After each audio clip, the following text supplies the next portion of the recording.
We've just arrived in Martinique after a fun and sporty sail from St. Lucia.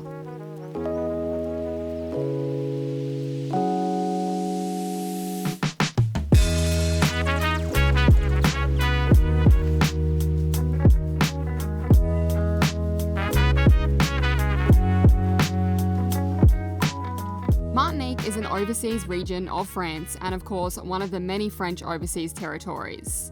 It's a popular place for sailors to land after the Atlantic crossing, as it's probably one of the best equipped islands in the Caribbean for restocking provisions, purchasing boat parts, and completing repairs. The check-in process is also super relaxed. All you have to do is find a nearby check-in point where you fill in your own forms on an old computer, and the person in the store verifies them. Sometimes it's free, sometimes it's a few euros, and that's it. You're done. We've landed in Fort-de-France, which is the capital of Martinique and the perfect place to position ourselves smack bang in the middle of the main Carnival parades. We've managed to rally up a few buddy boats to enjoy the celebrations. But first, we need to do some much needed laundry post-Atlantic crossing. And of course, it goes without saying, that gives us automatic permission to have a treat while we wait for our washing to be done. We found this local Caribbean food stall. We tried the jerk chicken and rice with Creole onion sauce and it was so delicious. So you bet your bottom dollar we'll be back later to try the barbecue pork ribs. Stingy's galore over here. So we've just done our washing and we left some of the fuel rags in there, the diesel rags that were spilling when we were crossing the Atlantic. And now all of our stuff smells like fuel and we've even got fuel stains on it. Yeah, not ideal, but anyway, hopefully once we air it out a bit it'll be okay. Fingers crossed. Otherwise we'll just buy a whole new wardrobe, eh? After doing some much needed chores, it was time to head in and check out night one of Carnival.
Hello, look. Great, mate. So I've decided, I'm a cross-dresser from now on.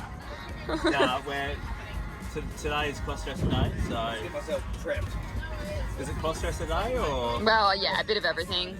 Every day at certain times, the cruise ships would come and go and it would cause absolute chaos in the Anchorage. Every man and their boat was there to check out Carnival, so we were all packed in like sardines. The cruise ship's bow thrusters would cause turbulence in the water, and then some boats would switch the opposite way and some would stay pointing into the wind.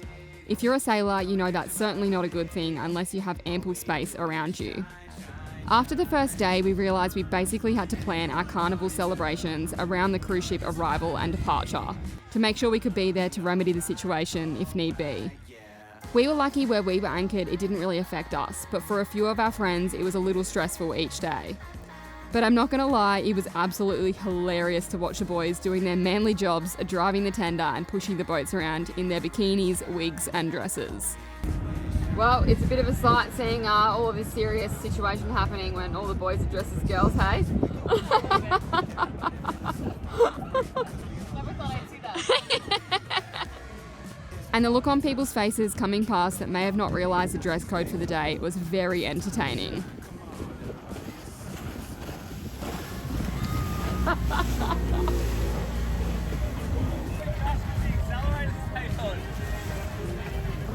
was not worried about the hat. Show us your tits. Hip slip.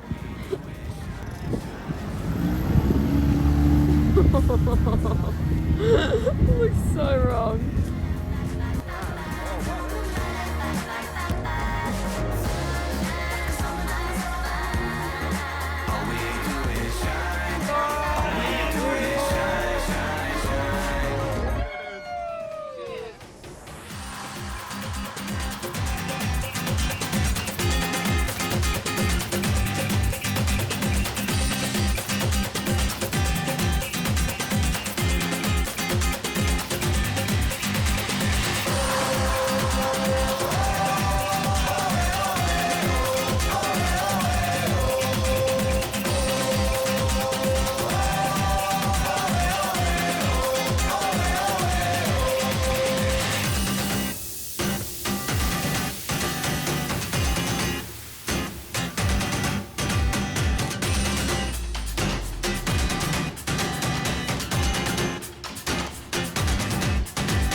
After a few days non-stop partying, it was time to move on from the chaos of Fort-de-France to a beautiful anchorage in the northeast of Martinique called St. Pierre.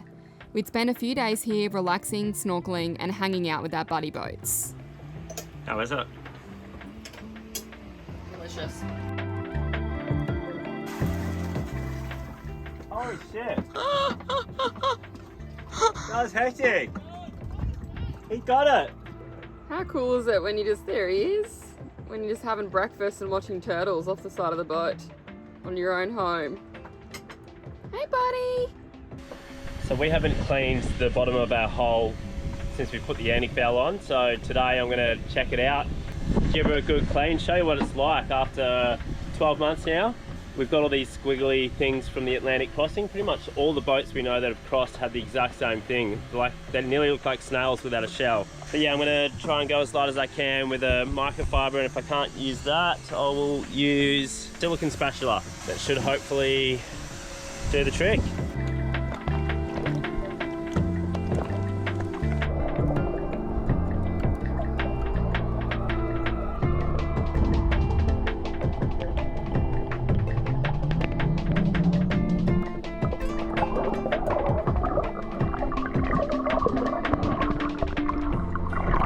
I don't know if you can see or not, but we've actually got a small crab living aboard.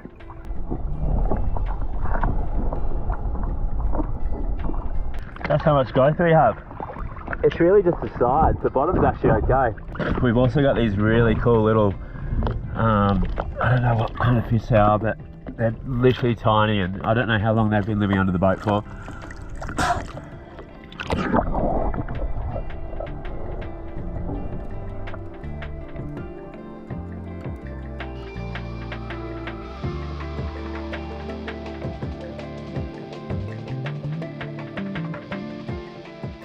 When we arrived in St. Pierre, we sadly noticed a boat on the beach and also a boat smashed into pieces on the rocks that we recognised from a social media post from the storm we had in St. Lucia just the other day. It was such a sad sight to see and a little too close to home. We were one of the lucky ones. After some boat jobs and editing, we rewarded ourselves with a little snorkel to see some underwater sculptures.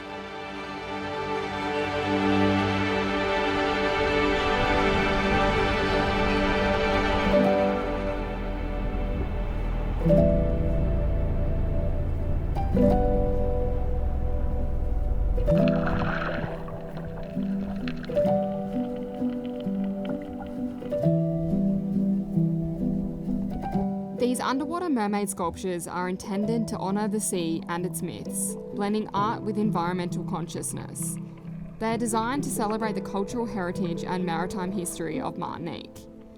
The mermaid sculptures are made from environmentally friendly materials that promote coral growth. Over time, they become part of the underwater ecosystem, providing habitat for marine life.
Did like a sourdough discard pancake recipe, but then I added in mashed banana because we need to use them. So normally I do bananas on top as well, a little bit of sugar, but like pan fried. But they're really, really soft. It's delicious, really nice. Done a good job. Bit of a noisy breakfast. After a few days in St. Pierre, it was time to say goodbye to Martinique and get moving to the next island of Dominica. Of course, made much more fun by the fact we get to buddy up with QI and C3PO. the same boats we buddied with across the Atlantic.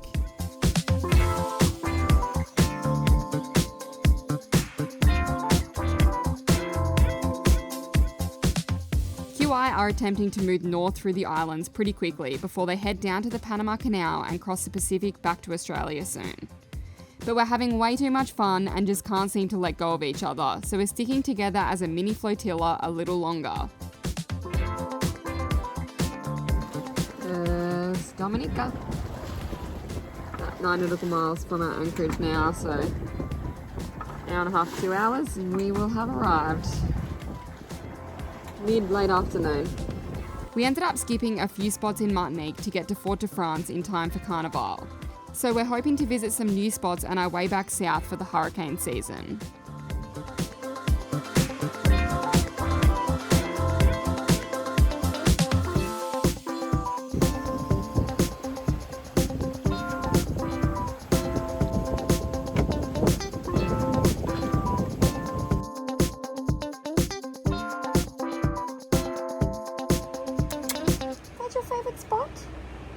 Good morning.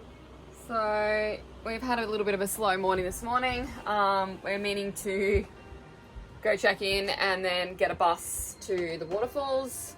However, our mind has been changed because the wind has switched and it's directly coming into the bay, very light at the moment. But basically we squeezed ourselves in between a few moorings. We're like the only ones anchored in this area, and it was 15 meters depth, so it drops off really quickly. So we've got quite a bit of chain down, and basically where we've dropped the anchor, if we then turn on shore and the person on the mooring ball behind us isn't going to stretch out like we will, we're going to end up hitting them. So if not that, we're going to get very close to the shore and it's just going to be uncomfortable. We definitely don't want to leave the boat. So basically we talked to our friends who are a bit further up on mooring balls. We just don't trust mooring balls, so we didn't want to go there. Plus we obviously don't want to spend the money on it all the time because it just adds up really quickly. So yeah, we've basically chatted and decided that none of us feel comfortable here, so we're going to move on to Portsmouth and check in there instead, and then we'll see how we go for the rest of the day. I think we're going to lose too much time. It's going to be like 3 hours to sail there, so I don't think we're going to have time to do the waterfalls today, but we'll see how we go. Yeah, it's a good time just to relax, do some fishing, because we're low on fish now. We're low on mahi-mahi. And you can't get fresh meat here. It's like a real struggle. Yeah, it's been, not the best so far with grocery stores. We knew that it was going to be bad, but I guess until you get here, you don't really know what it's going to be like. How bad it's going to be. Yeah, like a lot of the meat is frozen, but you can't even find like chicken breast. Like beef mince is really weird and expensive as well. It's like €10 for a little thing of beef mince. Frozen, and it's not even like normal beef mince. Anyway, so we'll do that. And then assess what we're going to do, because we were going to potentially move on to Guadeloupe tomorrow, or the islands below Guadeloupe, but we might end up staying for a little bit longer. So if we're going to have this onshore wind already, which is what we're going to have tomorrow, I guess we'll get a gauge of what it's actually going to be like. So well, the wind switches, it's coming from the north tomorrow. Yeah, so not even as bad as what it is now. So this is like east. No, this is from the west. Yeah, so this is worse. This is coming more into the bay than what tomorrow's going to be. Yeah. So anyway, see how we go. All right, this could potentially be very, very stupid.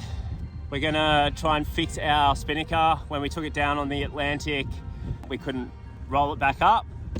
So it's going to come out pretty crazy. We know that. But yeah, we need to wrap it up. And we need to let it dry out because it was still wet and it's probably got mold over it now. Who knows?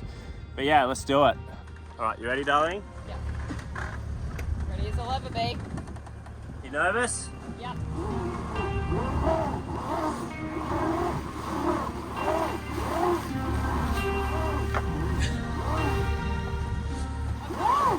Jason? Hey?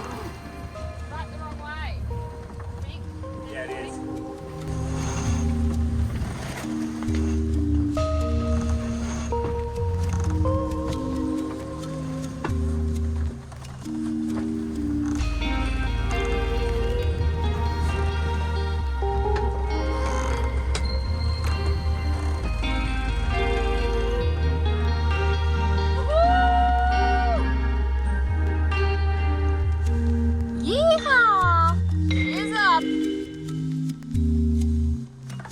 Successfully.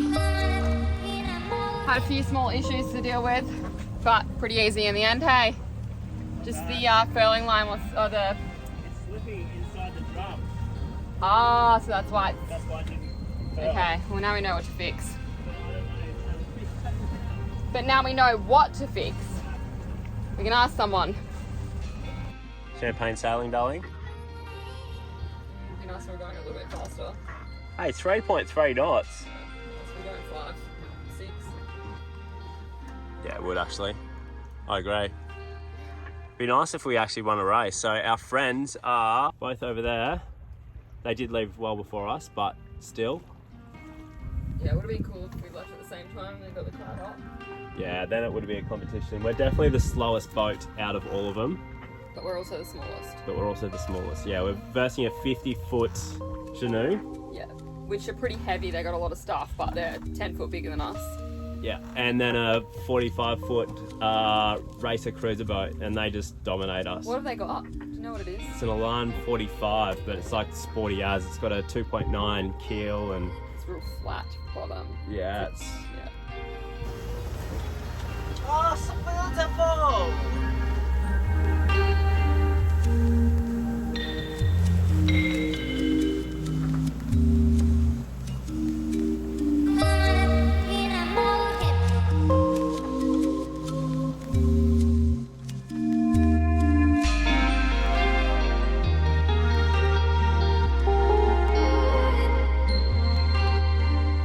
Join us next week for a fun few days of playing tourist.